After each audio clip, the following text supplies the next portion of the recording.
Hi everyone, I'm Michelle Kelly. Welcome to Be in the Change. I'm going to get started by reciting my inspiration.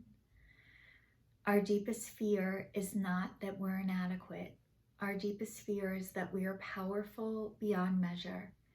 It is our light, not our darkness, which most frightens us. We ask ourselves, who am I to be brilliant, gorgeous, talented, and fabulous? Actually, who are you not to be? You are a child of God. Your playing small doesn't serve the world. There is nothing enlightened about shrinking so that other people will not feel insecure around you. We are all meant to shine as children do. We were born to make manifest the glory of God that is within us. It is not just in some of us, it is in everyone. And as we let our own light shine, we unconsciously give others permission to do the same. As we are liberated from our own fear, our presence automatically liberates others. Marianne Williamson. I'd like to say welcome to everybody who's watching me for the first time, and thank you. And welcome back and thank you to everybody who's been following me on this journey that I started in 2019, stating out loud that I was breaking up with fear, I was breaking up with shame, and I was breaking up with guilt, followed by a weekly video for an entire year for my New Year's resolution, and I kept it. That to me was a miracle, you guys. It was the first time I've ever told anybody my New Year's resolution out loud, and it was the first one I was ever able to keep. 2020 was to be kinder and more compassionate to myself and others, which I'm still doing, still working on. And 2021 was to break up with processed sugar. And it is now 2022 and I am 98 days. No sugar, no flour, no wheat, and no caffeine. And it doesn't suck. It actually is wonderful, by the way. And then 2022 is to attach an income to what it is that I do, my vocation, my job from God. And you guys, what it is that I do is I am just trying to be my true, authentic self to the best of my ability. And honestly, that is a full-time job. Attaching money to it is the next piece of this puzzle, which I'm hoping that piece comes in, that I can find it or that it finds me. And that's what I think I shared with you guys last week. I've had COVID. I got it 34 days ago, a little over 34 days ago, and I'm still not back to myself. I've had a headache every single day, and the headache was really, really bad. And last week I had a couple of days that I woke up without the headache, but it was coming on after being up for about 2 hours, and then I needed to go lay back down.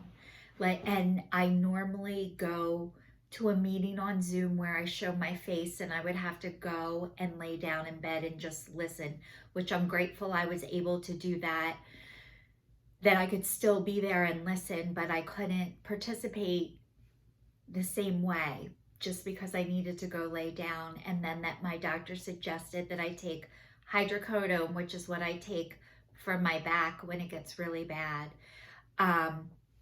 for the headaches. And it's been helping until it wears off. And I am a recovering alcoholic, drug addict, former smoker, former codependent, workaholic, you name it. I've had it, I've done it, I'm giving it up.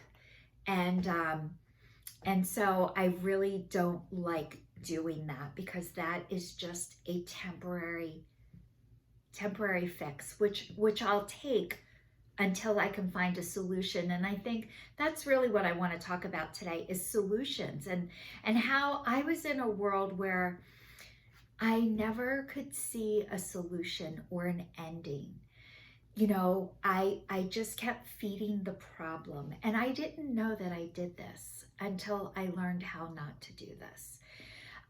So having solutions. So I was talking to you guys last week. This headache has been killing me. It's taken my spirit away, and you guys, I need my spirit. And the depression, I started on an antidepressant a couple months ago, a couple weeks after I started out of my food addiction. Um, so I really started to feel the depression, and what that feeling was like for me was just this heaviness all the time. And I didn't want to harm or hurt myself. It wasn't like that, but it was hard to get a shower, and I didn't want to get out of my pajamas, and I didn't want to go anywhere. And somebody could have came up to me and said, "I'll give you $1 million, Michelle." And I would have been like, "Thanks." Like, not like, "Woohoo, yippee, I'm so excited. Some of my financial problems are going to be over." And you guys, I told you, I'm on food stamps. I'm on Social Security, disability.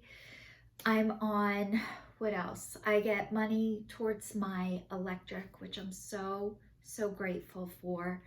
So money would really be helpful right now because I'm having a hard time living, and you don't get that much. I have enough that I can still pay my mortgage, which I'm so grateful for, but not really enough to live. I'm racking up the credit card debt, which I hate. So I am working on solutions, but unfortunately, they don't come quickly. And I want everything yesterday, sooner, faster. However, I have to put the work in, like everything. And when I put the work in, I want my rewards to come right away. I'm doing this, so great things should happen for me right this second, and it doesn't work that way. So what I've learned how to do is not to give up, and to be consistent, and to keep showing up. And even when I get sick of myself, I think everybody else does too. And I've learned those things aren't true. They feel true, but they're not true. So I was talking last week about, I didn't even have to go looking for the person to help me with my long COVID. She was given to me by an angel. And so I started working with a woman in South Africa, and I'm taking things that you find in a Tractor Supply store to help with my long COVID. And you guys, I could tell by the sound of her voice, the sincerity and the genuineness. And I used to not trust myself. And when I didn't trust myself, what it looked like is I wanted you to give me the answer, and I wanted you to show me the way. And when it didn't work out, I blamed you. It was your fault. You told me to.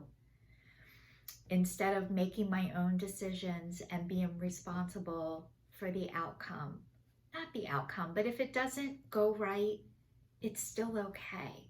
And I still need to try this. So years ago, if you told me, "Michelle, here's my cleaning lady, she does a great job," and I would call her and she would say, "Okay, Michelle, we can clean your house," but I had a gut feeling of like, this isn't going to work out. But I'll say, "Oh, well, Darlene gave me her name and I love Darlene, so she must be great." Instead of listening to, I had a couple of concerns and I felt uncomfortable asking her. Like, that's a red flag for me. So I would use Darlene's cleaning lady, and then when she didn't work out, I'd be like, "God darn it, I knew I had a sign."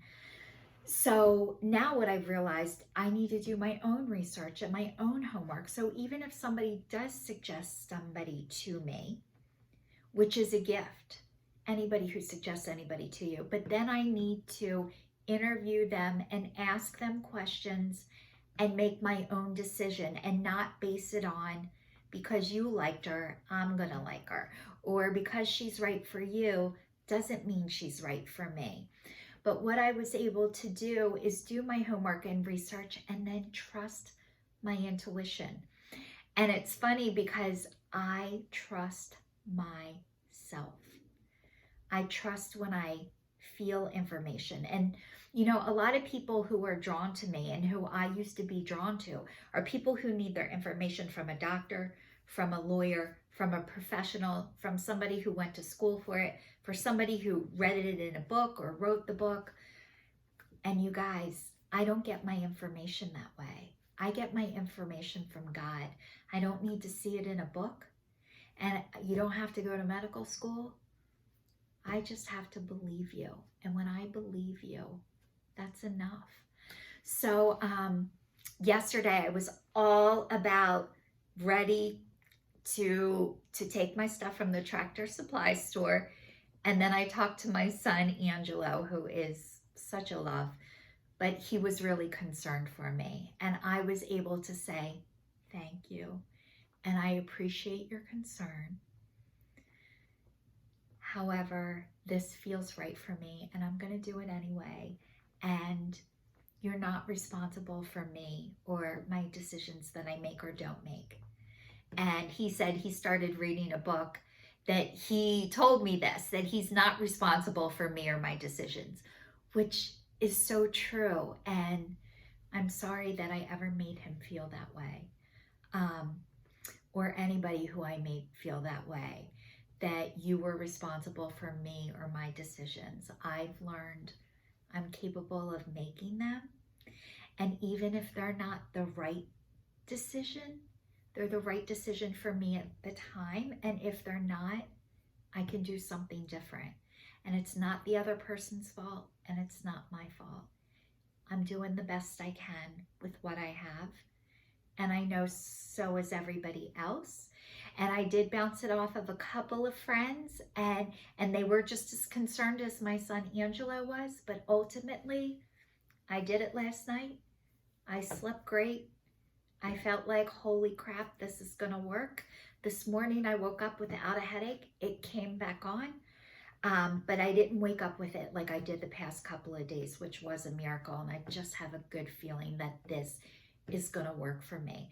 So I wanna say thank you to everybody who's watching. Please stay safe, stay tuned. This is your sign signing off, and I'll see you guys next week.